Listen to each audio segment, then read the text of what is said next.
You can have any religion you want as long as you can keep it to yourself. But the moment I have to hear about it, or you want it taught in my school to my kids, or produced in the public square with taxpayers' money, or you object to anyone criticizing it, especially if you back that even with the hint of a tiny threat of violence, you have made in me a mortal enemy.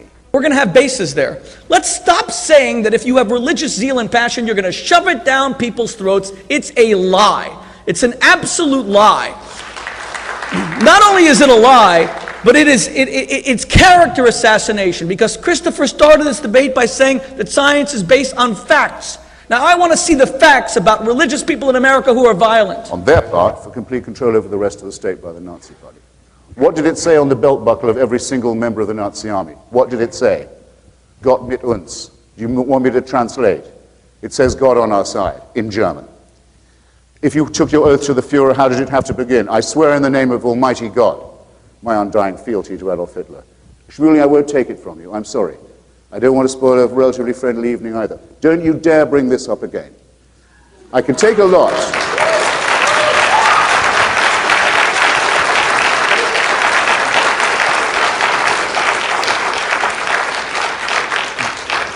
Read any history of fascism in the 20th century and take out the word fascist from any history that's remotely objective, including much written by Christian historians, and just put in, instead of the word fascist, extreme Catholic. You don't need to change another word. To say this was secular is just getting history completely wrong. To say it's atheist is a deliberate, conscious insult, and I won't have it. So, now you know how rude I can be.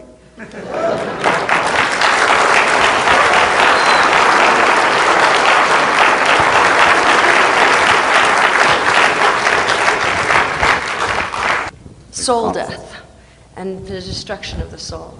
The soul, yes. And what is, for you, what is the soul? It would be like saying, it's like reducing love to sex, if you wish. You can do it. I mean, we've all tried. Often after being, shall we say, disappointed in love, I say, why did she, if it was a she, why did she give me such, what is she up with, a rag, a bone, a hank of hair, a bunch of hormones? What the hell? What was all that about? Yeah, but you keep telling yourself, keep asking yourself, you won't come up with the answer. I'm just putting it anecdotally. If you took out the word soul, if you took out the word evil, if you took out the word spirit, Marx can't discuss religion without saying it's the spirit of a spiritless situation. If you describe an event or a city as soulless, everyone knows what you mean. It's somehow necessary. We couldn't. All I can say, that's as with the word numinous, is that it's the penumbra. It's what you can't quite see, but we can't do without it, especially sins, which I should have said earlier. I mean, the great delight of being alive now is that we do know, though we know less and less. We know less and less about more and more, at least. And we are on the verge of extraordinary discoveries, both about our own nature and interior, from the genome and other things, and about the cosmos. But we know incredibly little about galaxy formation, about how many universes there might be, about there are people like my friend and colleague in the atheist movement, Sam Harris, a great neurologist, who think the NDE, near-death experience stuff, may be all nonsense, not unlike spiritualism, but the possibility of consciousness, in some sense independent of the physical brain, is worth examining, and there's work being done in it. If he's interested in that, then so am I. So if that were possible, then that would be something that would live on past the body. I think there would need to be bodies still around to, so to speak, transmit it. I don't think it's not going to be in a stratosphere, or it's not the word I'm looking for. Stratosphere. It's not going to be in some astral plane that these things are resolved. One will need to have minds made of meat in order to process them, print them. There'll have to be events like this where they can be debated. But yes, there will be. We live on the verge of extraordinary discovery. So you would. But I don't think they will lead to a supernatural It will not lead to our discovering a supernatural plane of which we were hitherto unaware. But if it's not something within nature and if it's not something material, it would by definition be supernatural. Maybe not religious, but it would be supernatural. Well, the religious people have tended in the past, because they, look, here's the great contradiction of being religious. And Shmuley's exemplified it in a very amiable way this evening. If you are a person of faith, then that's what you are a person of. Especially in Christianity and Islam, it's the strength of your faith that is your merit. It's your willingness to believe and to risk your life for it, no matter what. Do you affirm it? Yes, I do. How does it go? They say it 5 times a day. There is no God but God, and Allah is his messenger. You notice the first 4 words are exactly right. Yeah. And Muhammad. There is no God but God, and Muhammad is his messenger. The first 4 words are exactly right. There is no God. So 5 times a day, millions of people around the world unknowingly speak 4 words of complete truth. Progress of a kind. But it's the faith that is the merit. What do they want evidence for? They're never going to get any evidence for that. The merit is the faith. So as soon as they say, and by the way, it is possible to make night journeys to Jerusalem on a horse, the faith shrivels. It shrivels. And Christianity has given itself away repeatedly on this. It now says, we didn't used to think there was a Big Bang, but now we realize there was one. Reads a lot like Genesis when you read it backwards. Plagiarism, pure and simple. They do it all the time. But then now they're pimping off the back of medical science and doing extraordinary moments in surgery, surgical intervention to do the near-death experience racket. This is a familiar thing. All these things will yield to properly controlled scientific investigation. But the things that we know already are miraculous enough. Science is not infallible either. No. My husband, when he started medical school, the first day they said, his professor stood in front of him and he said, I just want you to know that everything you learn these 4 years, by the time you finish your practice, half of it will be proven untrue. The problem is you just don't know which half. Shmuley. Can I just, okay, you want to put a question there? Yeah, it's worth addressing some of the points that Christopher made. You know, many here, I'm sure, are familiar with the story. Socrates was told by the oracle at Delphi that he was the wisest man in Greece. And when he heard it, he chuckled and he said, if that is so, it is because I am the only one who knows what he doesn't know. And I think there used to be a certain humility to scientific investigation where theories were postulated to explain evidence, to explain facts. That is the scientific method, and we all know that it works. It works in medicine, it works with your iPhone, it works with all your appliances, and there's great truth to science. There's an arrogance that's developing in science that I think should be a little bit worrisome. Because what I said in that debate with Dawkins is, Maimonides, considered the greatest Jewish thinker of all time, who was strongly influenced by Aristotle, and he was a great doctor, of course, court physician to Sultan Salah al-Din, Saladin. He said, Kabbalah emes mimisha omru, you must embrace the truth regardless of its source. And Judaism, I can't speak for other religions, but Judaism is a religion based on this search for truth. Now, Lisa just said that science does change its theories, and sometimes with great frequency. When Maimonides was alive, the most important scientific theory of the time was the Aristotelian theory of the eternity of matter. It sort of survived into modern science in the solid state theory. There was no belief that matter actually came into existence. And because of that, many Jews of the time wanted to reinterpret the book of Genesis to accommodate this eternity of matter. Maimonides said, I would do it if the facts could be proven by some infallible means to be true, but I believe the theory is flawed, and he subjected it to a scientific refutation in his great philosophical treatise, written 900 years ago, The Guide to the Perplexed. The problem with the afterlife claim is simple. It starts with faith, then tries to borrow science when faith runs out of evidence. Near-death experiences feel powerful, but neuroscience can explain many of them through brain stress, oxygen loss, sleep-like dream states, and abnormal activity near death. That does not prove heaven. It proves the brain can create intense experiences under extreme conditions. Even the Bible admits the whole religion depends on one claim. If Christ was not raised, faith is useless and believers are still in sin. That is 1 Corinthians 15:17. So the burden is not on skeptics to disprove heaven. The burden is on religion to prove it, and emotional stories are not proof.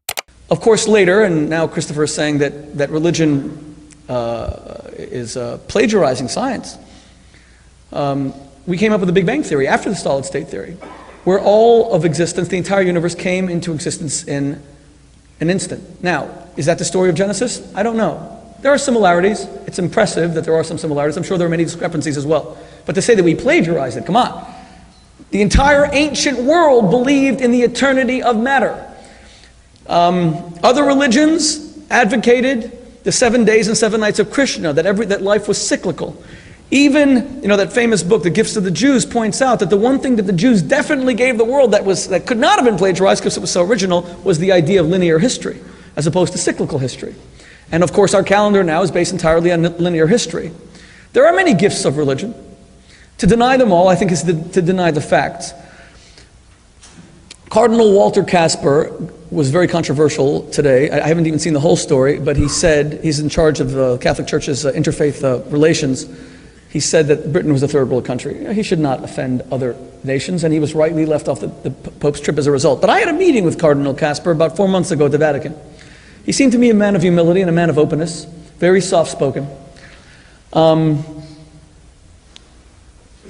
how he got to be a cardinal. I'm sorry? I wonder how he got to be a cardinal with all those qualities. Oh, he and the Pope grew up in Germany together. I don't know. But he gave us a lot of time. But he said that Britain is beginning to show evidence of a certain virulent kind of atheism. It's funny because I had a front row seat to this development. I started doing, and in my arrogance I might even legitimately claim, to be one of the sources of origin for this modern sequence of publishing events about great books on atheism. And I'll tell you why. Because Richard Dawkins, and he will verify this story, was known to sort of not believe in God. He wasn't very outspoken against religion.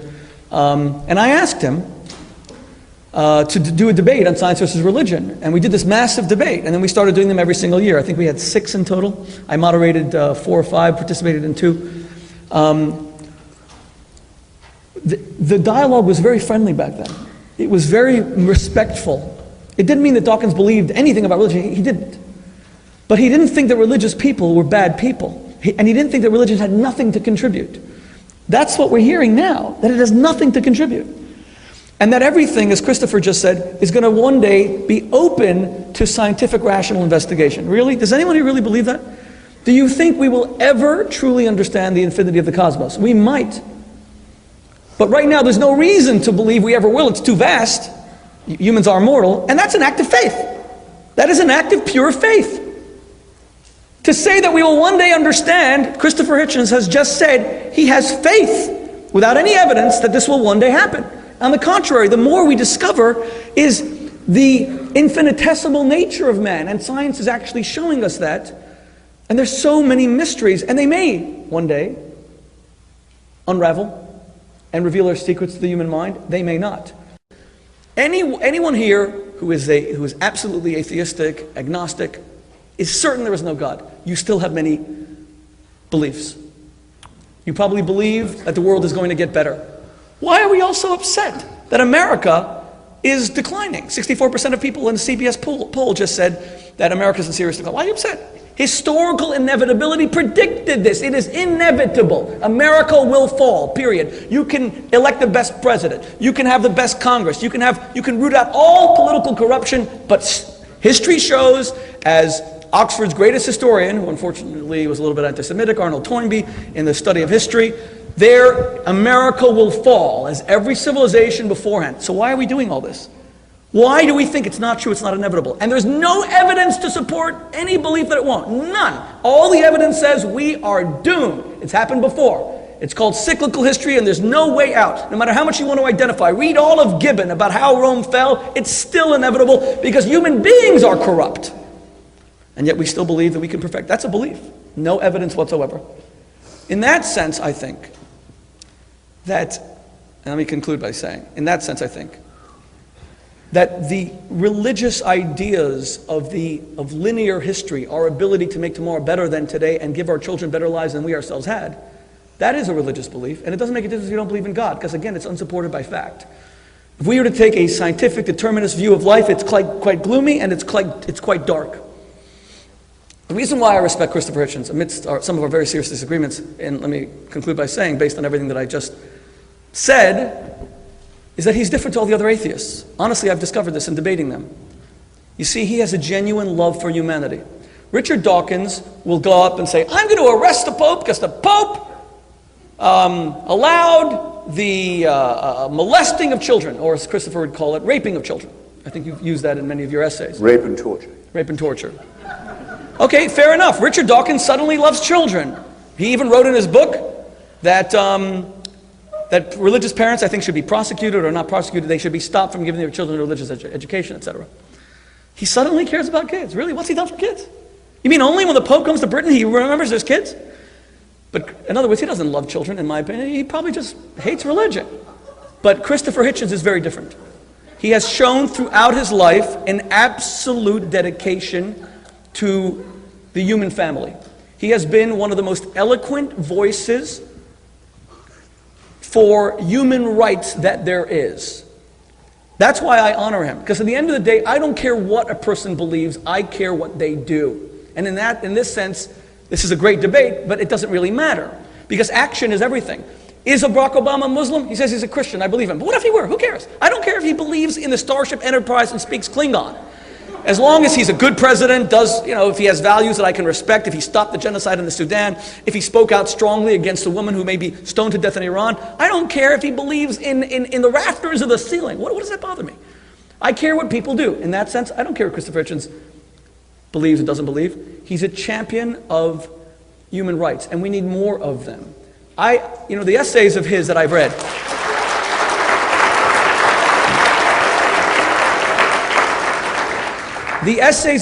read, there is no more eloquent assailer of tyrants and dictators than Hitchens. And you're right about the Catholic Church, or at least Pope Pius the 12th, Eugenio Pacelli, and Hitler, of course. That was a bugaboo in our last debate, so let me concede the point, absolutely. Pius the 12th, Eugenio Pacelli, I believe, and I'm sorry to say this to all my Catholic brothers and sisters, because they were phenomenal. Pope John the 23rd was one of the greatest men of the 20th century, I believe. But Eugenio Pacelli, I believe, was a criminal who never spoke out against the Holocaust even once, who allowed masses to be said when Hitler died, and indeed he signed the first concordat with the Nazi Third Reich. But his predecessor, Pope Pius XI, gave an encyclical against Hitler in 1937 that was read through all the churches. I think it was called Mitbrenner. I don't speak German. Someone help me. Mitbrenner Storge with burning. Mitbrenner des Sorge. Sorry? Mitbrenner des Sorge with mounting anxiety. With mounting anxiety. And then he, of course, wrote the encyclical that was going to publish in 1939 against the discrimination against Jews, which, when he died in mid-1939, was quashed by Pius XII. That's the reason why when I met the Pope, Benedict, I was there part of a conference as Jewish leaders who wanted to find good in Pius XII, and I had to explain to Cardinal Casper and everyone else that I met that I couldn't do that. You're absolutely right about that. Religion keeps trying to hide inside mystery.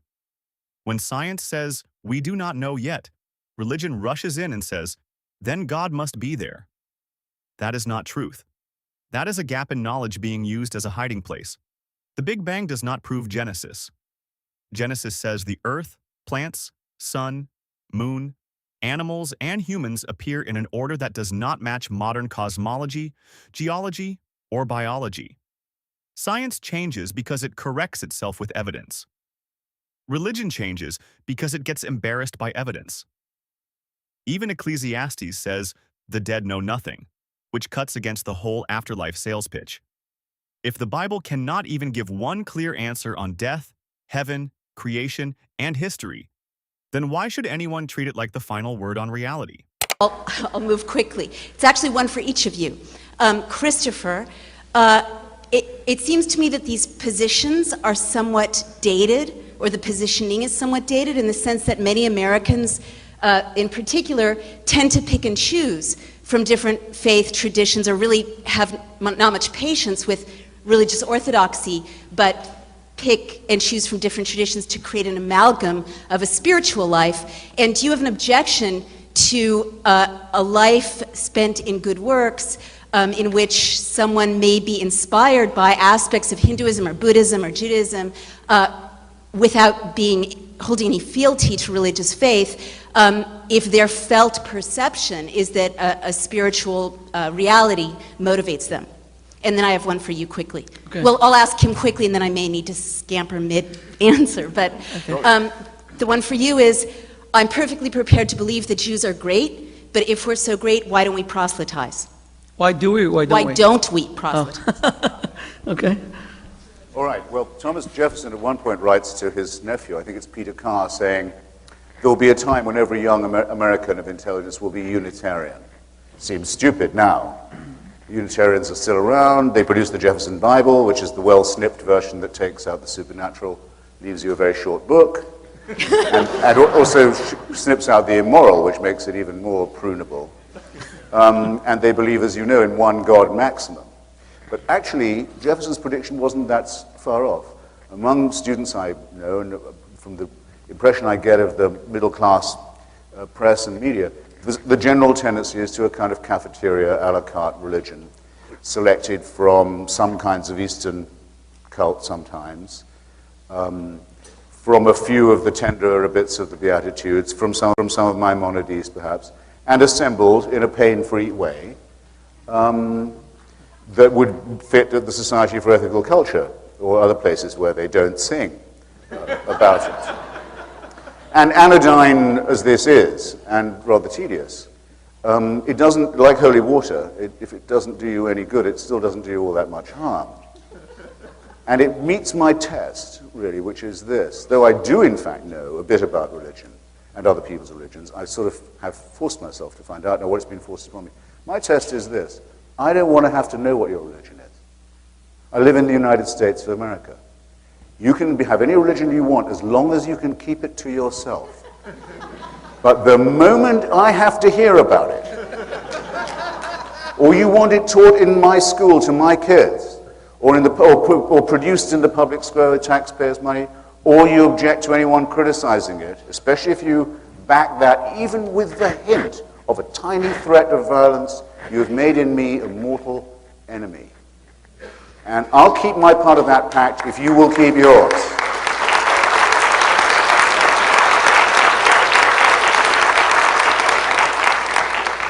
So by all means, the mush solution, because it's all mush to begin with.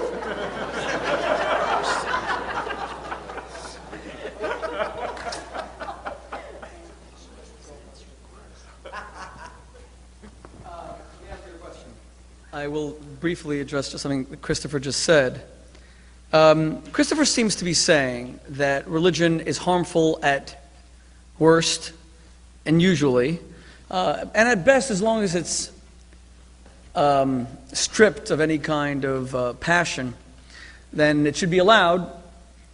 One of the greatest living historians, who's British, and I assume Christopher knows him, is the historian Paul Johnson. And he wrote History of the American People.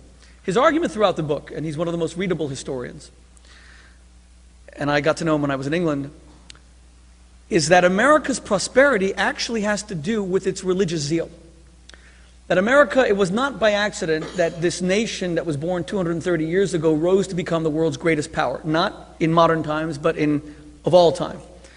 The Roman Empire at its height did not field legions in 162 nations, or have I'm not going to go into how they calculate this, but based on ancient times, modern times, our GDP by far would outdo the Roman Empire, were brought to modern times. He says it was because of its religious zeal. He points out something interesting. He even says, look at the marketing of Coca-Cola. It's the real thing. Words like manifest destiny.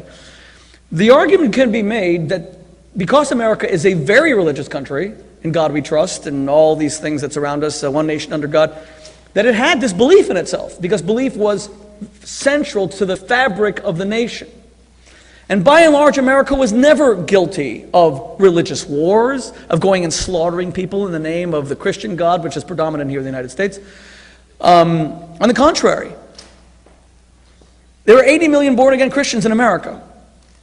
And they were largely the political base of George Bush. And they supported wars to remove tyrants, when many people who were not people of faith did not support those wars, by and large. And you might say till today, I think the war in Iraq was a big mistake. But remember, this was a war to remove a killer and we didn't fight it well, and we made a lot of mistakes, and too many people died, and too much money was wasted, but we removed this killer. America's not into religious wars. We didn't then say, okay, Iraq's going to be a Christian nation, or we're going to have bases there. Let's stop saying that if you have religious zeal and passion, you're going to shove it down people's throats. It's a lie. It's an absolute lie. Not only is it a lie, but it's character assassination, because Christopher started this debate by saying that science is based on facts. Now, I want to see the facts about religious people in America who are violent. Just a second. Calling America's success proof of religion is weak history. The Constitution does not say leaders must believe in God. It says the opposite. No religious test can ever be required for public office. Under God was added to the pledge in 1954, and In God We Trust became the national motto in 1956. Those were Cold War political moves, not founding principles. So when religion tries to take credit for American freedom, remember this. Freedom came from limiting church power, protecting dissent, and letting people criticize sacred ideas without fear. The moment religion demands public obedience, school influence, or taxpayer support, it stops being private belief and becomes political control. Now to answer Naomi's, and you can bring exceptions, but they prove the rule. America is a peaceful nation that has never had this religious war, although it is the most religious country in the Western Hemisphere, by far. Naomi's question, briefly, and she's gone, so Avram, you'll please give her my answer, okay? Why don't we proselytize? You know, this is interesting. I think that one of the things that Christopher Hitchens and other atheists share with religious fundamentalists is a belief in uniformity over true diversity. In other words, Christopher cannot accept that anyone should be religious. It's subtitle of his book, How Religion Poisons Everything. Richard Dawkins, as I said, actually believes that religious parents ought to be, he wrote either they should be prosecuted or should be denied teaching their children religion. You shouldn't even have freedom of choice in America how you educate your kids. Come on, if that's not an extreme position. Okay, you can clap.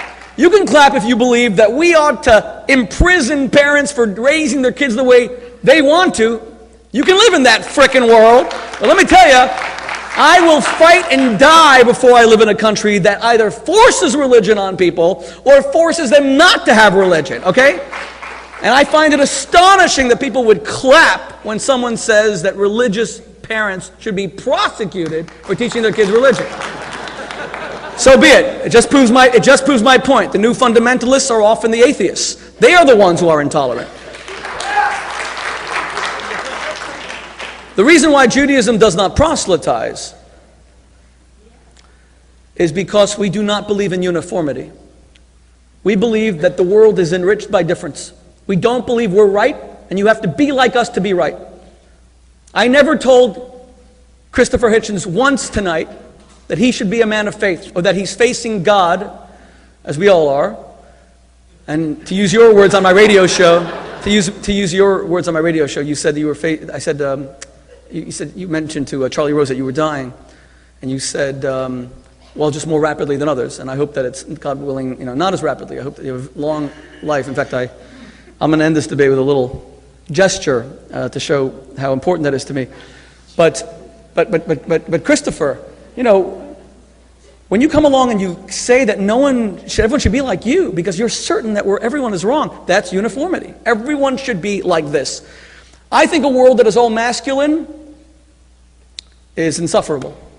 If it's all feminine, it's insufferable. I actually believe in diversity and difference. There are going to be people who believe, people who don't believe. Religion for so many centuries made the mistake of saying, no, if you don't believe, we're going to burn you at the stake because we're right. And now atheists are telling us, if you actually believe in something, you are a stupid, uneducated, primitive, backwoods Neanderthal. And we're the smart ones. Come on, if that isn't condescending, then what is? We can live in that world where we just insult each other, abuse each other, put each other down. We can only find the bad in each other. It's been done. I won't do it. If I lose the debate, I won't do it. If I'm never invited to speak again, I won't do it. I will not betray myself to be popular. I won't do it. I have beliefs. And my belief is that we have something to learn from each other. I believe it to the core of my being. And that's why Jews don't proselytize. Well, I don't know if I can come up to Shmuley's matchless courage in maintaining that there should be two sexes and two genders. But I admire him for setting the example of fortitude that's involved. I'll confine myself to the question of whether manifest destiny prevented religious war in the United States or not. Now, Paul Johnson, who I suspect you of having met at Oxford, by the way. I met him in London. We had amazing whiskey together. Is an extreme right-wing Catholic nutbag, actually, who I used to know quite well. With some merits as a historian, it's true, a bit of a potboiler. But if you quote him rightly on this, he's just wrong. Until the promulgation of the federal Constitution, if you were in Maryland and you were not a Catholic, you couldn't hold office. If you were in Massachusetts and you couldn't hold office. If you were in Georgia, you had to affirm the state religion, which was, interestingly enough, Protestantism, not further defined. Jews were subject to disabilities in various states. You go on, everyone knows the story. Of course, the 13 colonies would have fallen apart, and on a religious basis too, if it wasn't for the secular work of the two giants of the subject, Thomas Jefferson and James Madison, who first brought about the Virginia Statute on Religious Freedom.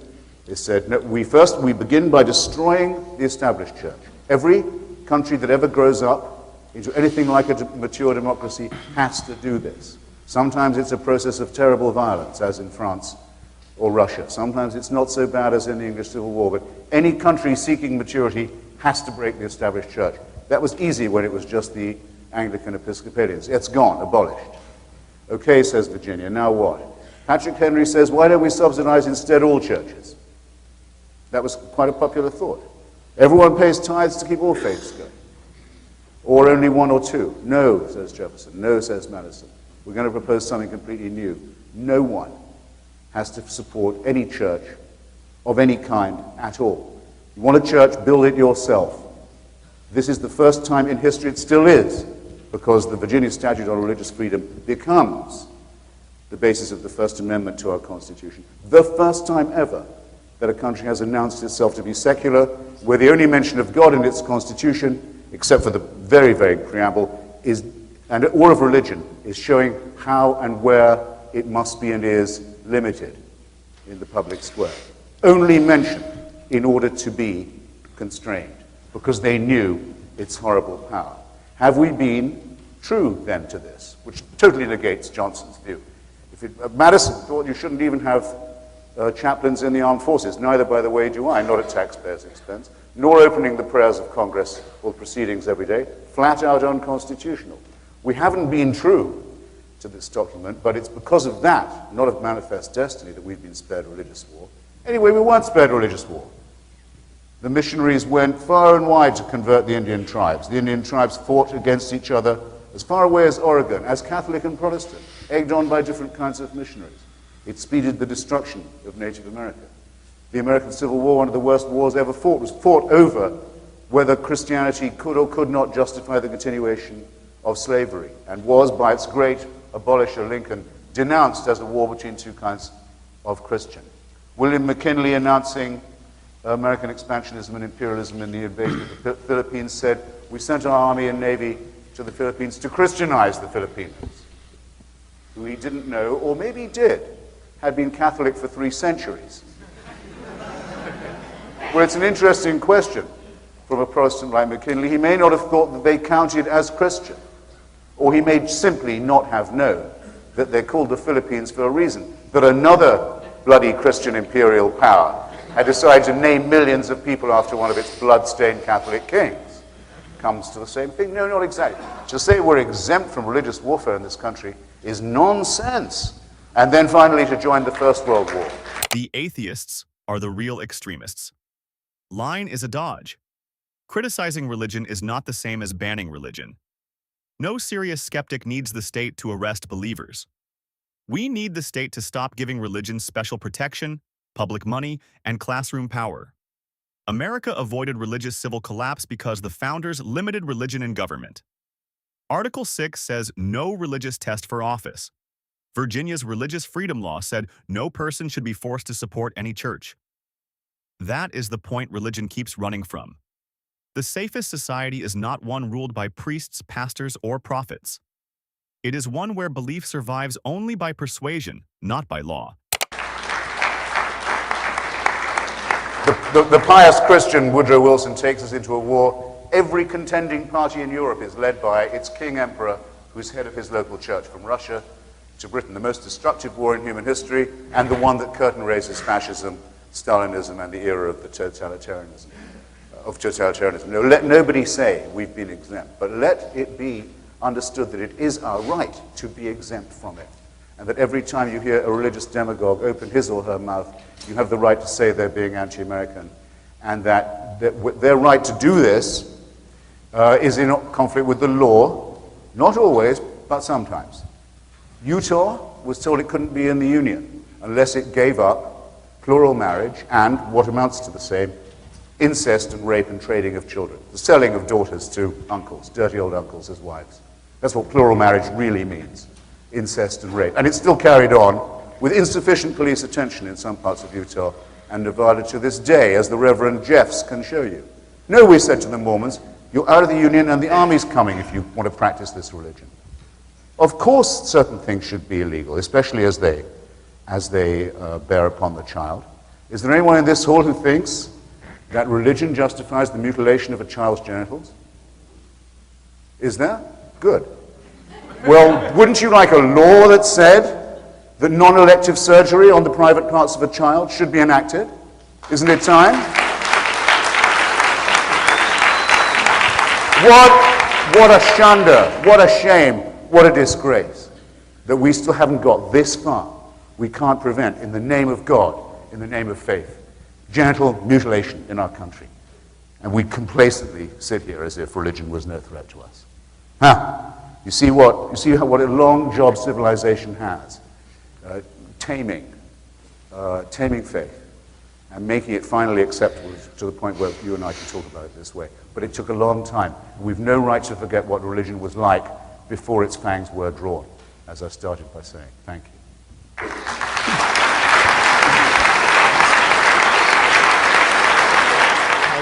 Thank you very much, Professor Hitchens and Rabbi Boteach. You both speak with an eloquence at its highest pitch. I have just two very brief questions. One for Rabbi Boteach and one for Professor Hitchens. Professor Hitchens is wondering if I could speak to you. Adjunct Professor Hitchens. Excuse me? Adjunct visiting professor. Thank you.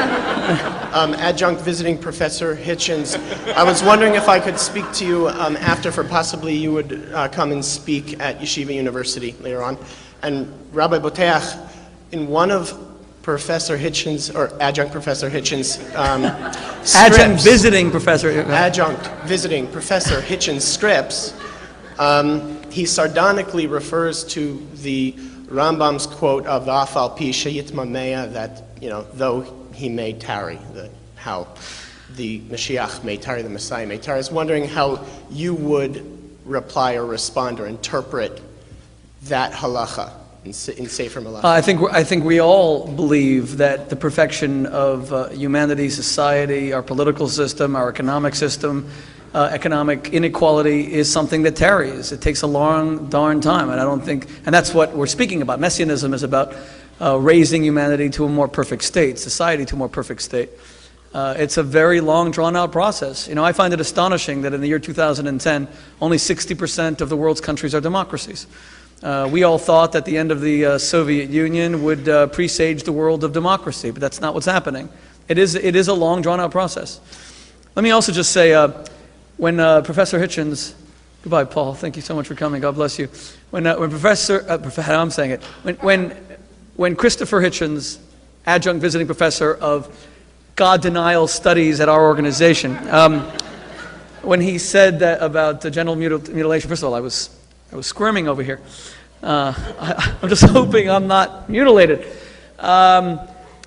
said at the beginning of the debate that this debate, that we have to follow the evidence. You can't just call it genital mutilation when science is now saying that the best way to guarantee the end of the spread of AIDS in Africa is through circumcision, and now African countries are trying to get people to circumcise themselves and mutilate themselves so that they stop the spread of AIDS. That is a scientific fact.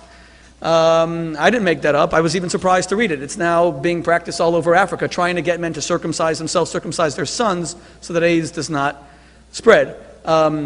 Female genital mutilation, which makes it, and I know, I've written a few books about sexuality. Of course, when you remove a woman's clitoris and she can no longer feel sexual pleasure, that's a denial of the beauty of sexuality. And sex is a beautiful thing, not for procreation, but because of the pleasurable experiences that two people can have that draw them closer and wash them away in a sea of positive emotion that transforms their relationship.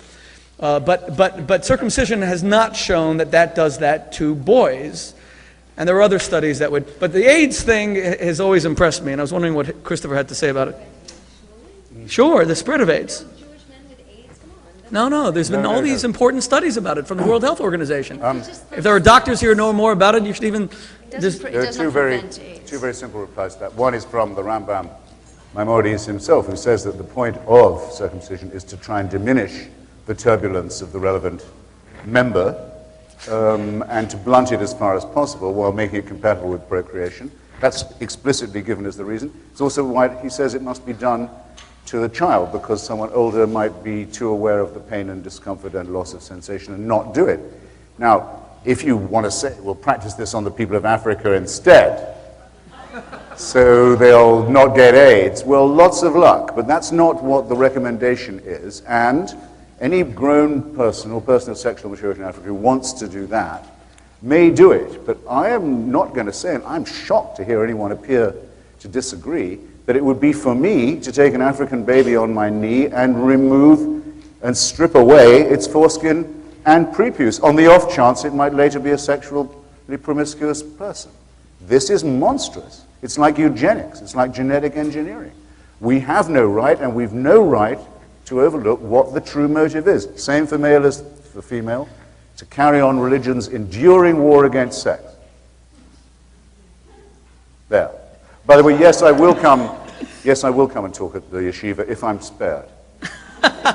God willing. And if you can... Well, that means we're just going to pray harder, but okay. And if you can raise my price. Hitch, you look great, and keep it up, and I think we all agree with the Rabbi. We hope you're around for a very long time to come. Thank you very much for tonight. Thank you. Religion loves to dress control up as tradition, but tradition does not give adults ownership over a child's body. The medical argument here is being used as cover. Yes, voluntary adult circumcision can reduce female to male HIV transmission by about 60% in high-risk regions. That does not justify cutting a baby who cannot consent. Adults can choose medical procedures for themselves. Infants cannot weigh risks, benefits, sexuality, pain, or permanent body changes. That is the moral failure religion keeps defending. It takes a child, marks the body, calls it sacred, then demands applause. A free society should protect children first and rituals second.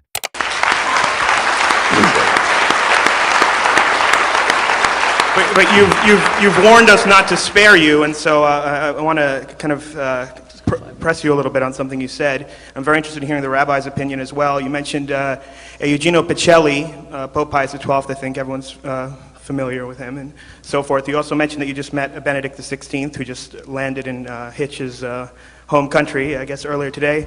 And Hitch, I've heard you make this point before, and you did it tonight again, where you mentioned that he was a member of Hitler's youth. But isn't it true that he was mandatorily conscripted into that he deserted from the army as soon as he possibly could, that his father and mother opposed the Nazi regime, and that he actually had a cousin with Down syndrome who was killed by the Nazis? So is it unfair for you to sort of slander him as a member of Hitler's youth in light of that? And Rabbi, I'd be very interested in hearing what you think of that. Well, no, it's not, because I won't be told by anyone who was a member that my beliefs are National Socialist. That was my original point. Second, in his memoir, which I've read, very slender little memoir, he does mention being conscripted into the Nazi army and says you couldn't get away from it. That's what every single German has always said. There was nothing you could do, you had to play along. We have the examples of many, many very brave, including many brave atheist Germans, to give that the lie. Yes, you could get out of it. There were all kinds of ways you could. But let's suppose, for the military service he wasn't able to, he doesn't happen to mention that he was ever in the Hitler Youth. He didn't come up with the excuse that you had to do that too, till it was pointed out to him and by historical archivists that he had done that as well. Wouldn't you rather it had been the other way around? That he'd first said he'd done it and then said he had to, rather than being found out to have done it and then said he had no choice. And if that's the level of his morality and his compromise with evil, then what's he doing? I don't care about him as an individual. What's he doing giving moral lectures to everybody else? He falls below the average standard of the German citizen, who in their majority never voted for the Third Reich, though they were ordered by the Catholic Center Party in the Reichstag to make the monstrous leader of that party into the Chancellor of the German Republic. This record is very plain. This record is very plain. The Catholic Church comes before us as an organization that, when Nazism is discussed, has only just begun to apologize for its role, its disgusting, bemurdered role, and will never be able to apologize enough as long as the memory of that atrocity remains real to us.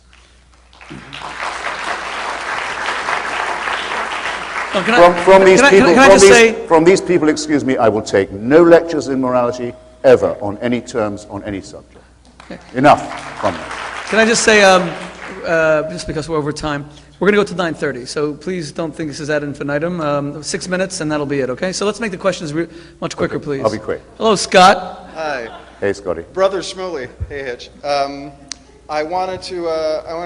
You said you're 100% against people forcing religion on people. Correct. Why is it okay for parents to force it on their children? How can you teach children religion without forcing it on them? They have no scientific defense yet.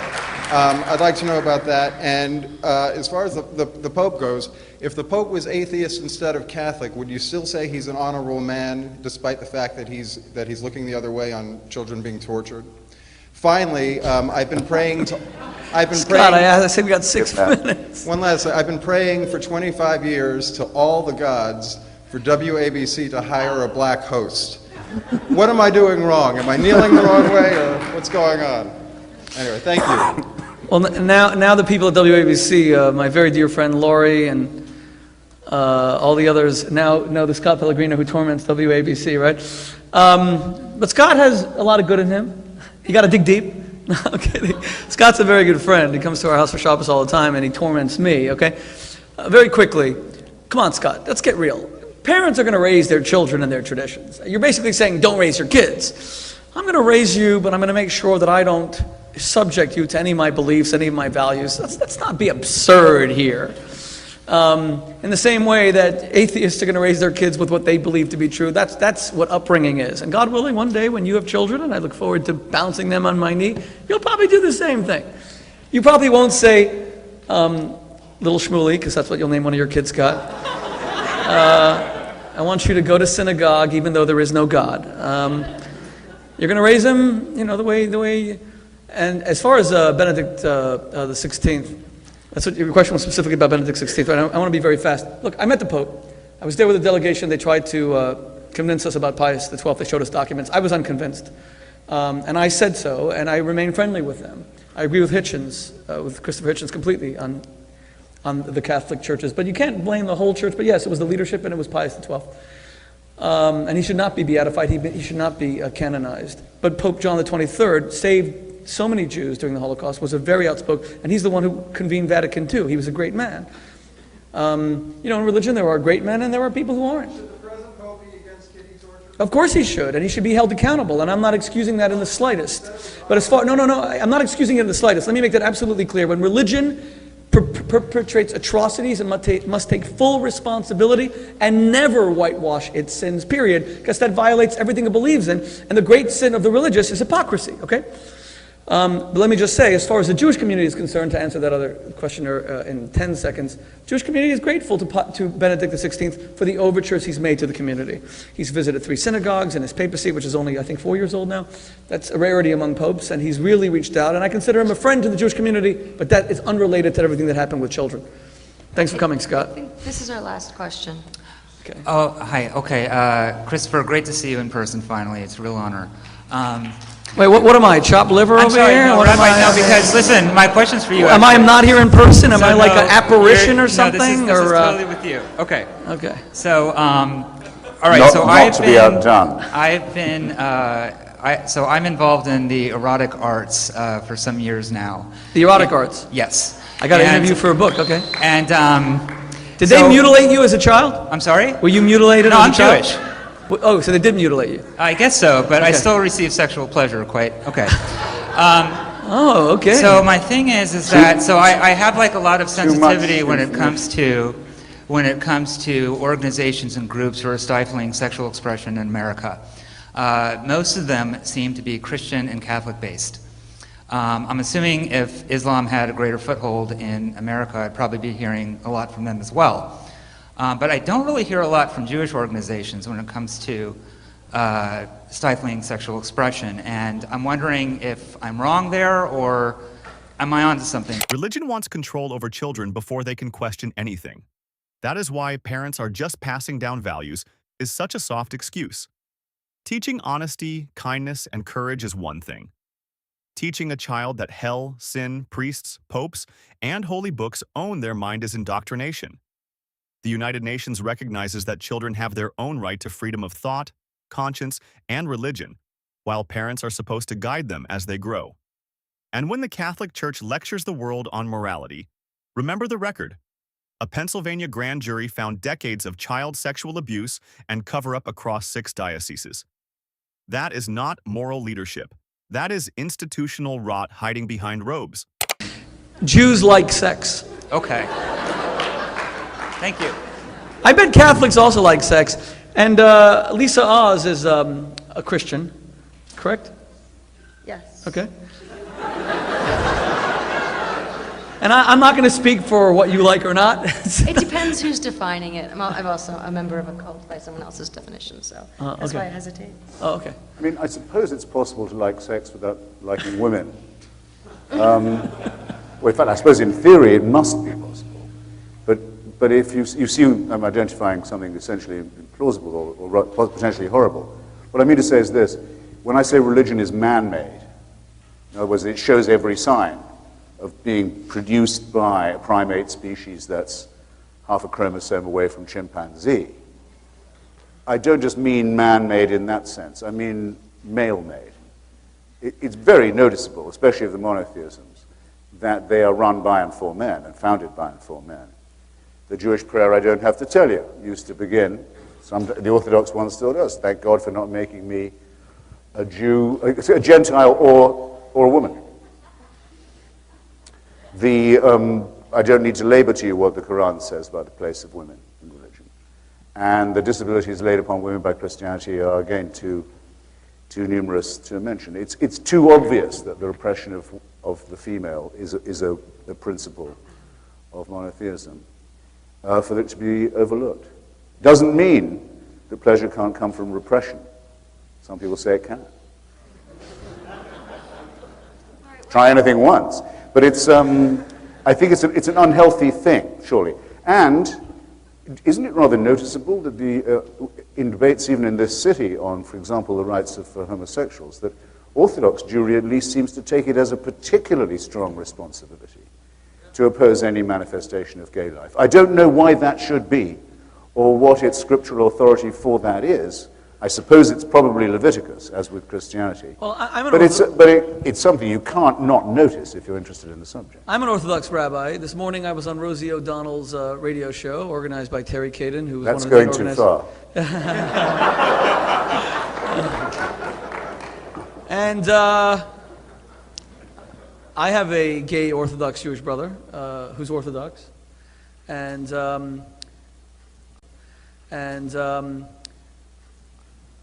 I don't see that homosexuality is a huge issue. In other words, I know what the Bible says, but I always say to my brother, the Torah consists of 613 commandments. You have 611 that you want to keep. Okay, that'll keep you busy. I don't see it as some great emphasis that we put. On the contrary, the Bible says it is not good for man to be alone. Sometimes your faith and your humanity, you feel in conflict. You do, and as you see gay men and women who love each other and who are not alone, and then you know that, oh, the Bible says X, Y, and Z about it, it's not an open and shut case that we simply say, religion says that you can't be with this person and you have to be alone. I believe in grappling with our faith, and it's not so simple. And I think those who make it simple are those who are fundamentalists. And that's the problem. But to say that religion has nothing to say about relationships between people, or that women are always subordinate and everything else, I mean, the Talmud that I study tells me I have to respect my wife more than me.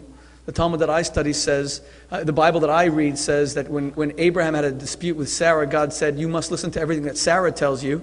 And Jews have always seen her as a greater prophet than Abraham, and he's the father of our faith. There are so many examples of men being, in fact, the Bible, our Torah says that women are wiser than men. And I've seen that with my mother, I've seen that with my wife.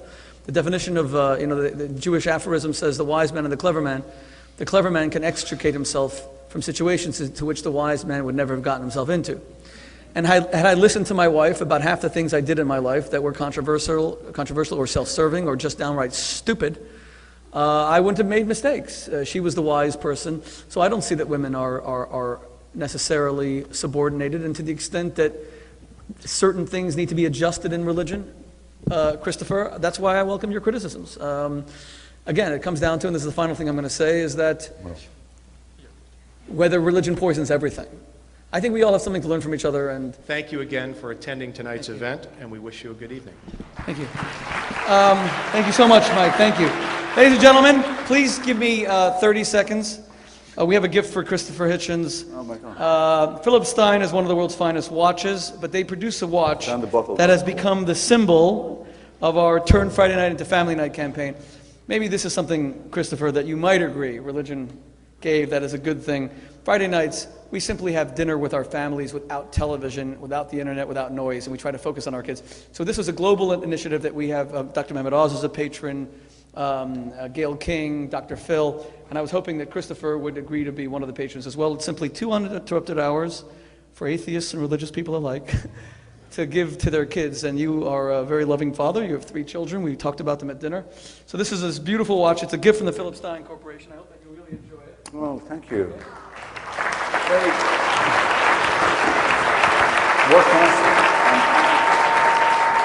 And finally, ladies and gentlemen, if you would all just join me, it is our hope, whatever you believe or don't believe, that you will just join us in a small toast. It's the night before Yom Kippur, Judaism's holiest day, and I wanted to just toast for Christopher's health and well-being, the famous Jewish toast l'chaim, which is life. So.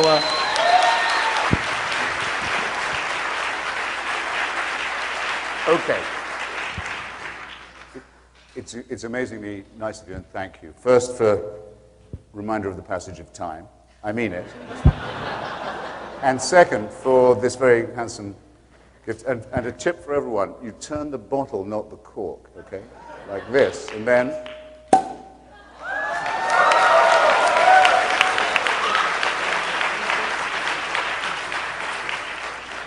And then you say to life in any language. Shalom. Thank you.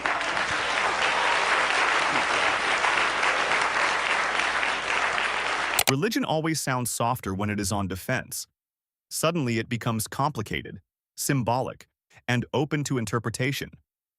But the texts are not gentle. Genesis says the husband will rule over the woman. 1 Timothy says a woman must not teach or have authority over a man. That is not equality. That is hierarchy written into sacred law. And when gay people ask for basic dignity, religious groups often reach for Leviticus before they reach for compassion. Modern society had to drag religion toward women's rights, sexual freedom, and same-sex acceptance. So no, religion does not deserve credit for human progress. It deserves credit for resisting it until resistance became embarrassing. So after all of that, here's the real question. If religion needs science, secular law, and modern morality to clean up its worst ideas, why should anyone still treat it as the highest source of truth?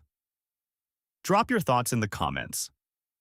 Like the video, subscribe, and if you want the full breakdown of this debate, go watch Part 1 and Part 2 on our channel.